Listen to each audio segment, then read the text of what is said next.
All right, hello, welcome to the Gloom. I'm gonna be starting our quest now. We did our road mission here. If you remember, it was talking about the vermlings that were nearby, and they were having their dancing and singing, and we were deciding whether we wanted to attack them, or B, move closer and enjoy the music. We chose option B. And option B says, not wanting to disturb the ritual, you inch a little closer, staying out of sight, and then sit and listen.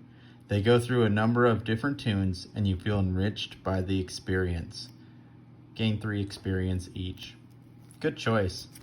If we would have chose option A and fought them, you take the pack by surprise, fully distracted by their ritual. They don't even see you coming. Burnley still get in a few good attacks before they are slain. We would have started with poison and 2 damage. So we chose the right option there with our road quest. And so with that, we arrive at our destination. And as always, there is some text to be read. Our goal is to kill all enemies. And it says, your mission is clear. These elemental cultists are distorting the fabric of the world and must be stopped. With that goal in mind, you follow the writings to an ancient crypt you believe to be the cult's base of operations. Steeling yourselves for combat, you batter through the rotted door and charge into the hall of the crypt. The sight before you is both wondrous and horrifying. A group of cultists is performing ritual incantations in front of a black, gaping hole in reality. They turn toward you and snarl, unsheathing their sacrificial daggers. Behind them, an inky darkness spills forth from the hole and coalesces, I don't know how to say that word, into nightmarish forms full of teeth and claws. You know you must send these terrors of the elemental plane back into the void, but you are paralyzed with fear. And there is a special rule. All characters start with disarm. So, that sucks. Just a refresher, disarm means that this first round, you're not going to be able to attack. I will point out that the Scoundrel and Rat Damon do have ignore negative scenario effects. So Rat Damon and Ivanta can attack this round because they don't get affected by that. But Big Ben and Adonis cannot attack round 1. So let's see what it looks like. And we'll go ahead and bring this forward. And this is our first room here. So this is where we stand. We got 2 doors. We got damage traps. These traps give you 3 damage if you step on them. We have a cultist. This is the guy doing the ritual at the altar here. And we have some other cultists here. Some regular ones. The yellow ones, again, mean elite. So they're the stronger version of them. And then these happy guys are night demons. So we have 2 elite night demons.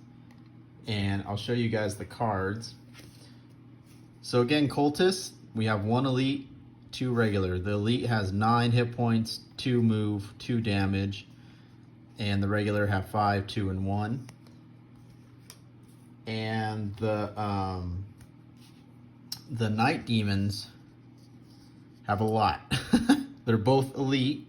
So they're both on this side. So they both have 15 hit points, can move 5, do 5 damage, but no range. So they got to be next to you. Attackers gain a disadvantage. To refresh your memory of what that means, whenever you attack, you draw one of these, like +0. Disadvantage means if you were to attack those guys, and this is the monster, or no, this is an actual deck. So if you were to attack one of these guys, right, you would take, you have to draw 2 of them, and whichever one is worse is the one that you use for your attack. That's what that means, and that's how it's going to be anytime we attack either of these guys, we're going to draw 2 and take the worst one of the 2. So that's how that will work. Other than that, I'll show you real quick something about the Night Demon. So their card shows this, and I'm covering it up because I don't want to reveal that part yet. But what this means is if there's any kind of element active, so again, we have our element board, say this is active. What it means is he can consume it and activate that one instead. That's what that means. So, all right, got that covered. And then real quick, I just want to go over the rules real quick again. So remember, every round you're choosing 2 cards. You're choosing a bottom and a top, or a top and a bottom. That's what you're choosing every round. And you have your numbers. This determines the order of who goes first and who goes second. You select which number you want. So if you say, I want to start later, I'm going to choose 72. If I want to start early, 61's my number. So you choose 2 cards, you tell me which number you're choosing, and you select the top and bottom of a card of the cards you want to use. We are using the symbols this time. So what that means is this symbol right here means if you use this card doesn't go to the discard pile, it goes to the lost pile, which means you don't get it back until the end of the quest, till the next quest. That's what that symbol means right there. It means goes to the lost pile. But if you use the one with nothing on it, then it just goes to discard, and then when you rest, you get it back. Let me show you another symbol. This symbol means until the end of the round. So just like it says, to all your attacks this round. So this means until the end of the round. This means it's going to be active until the end of the round, and then it'll go to the lost pile.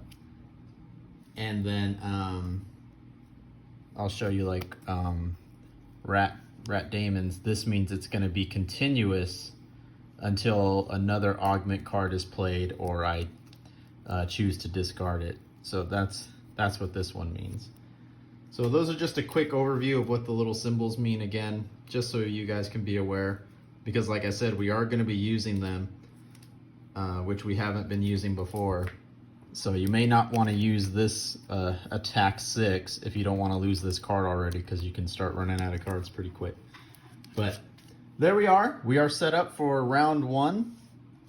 Oh, we lost our door. 2 doors there.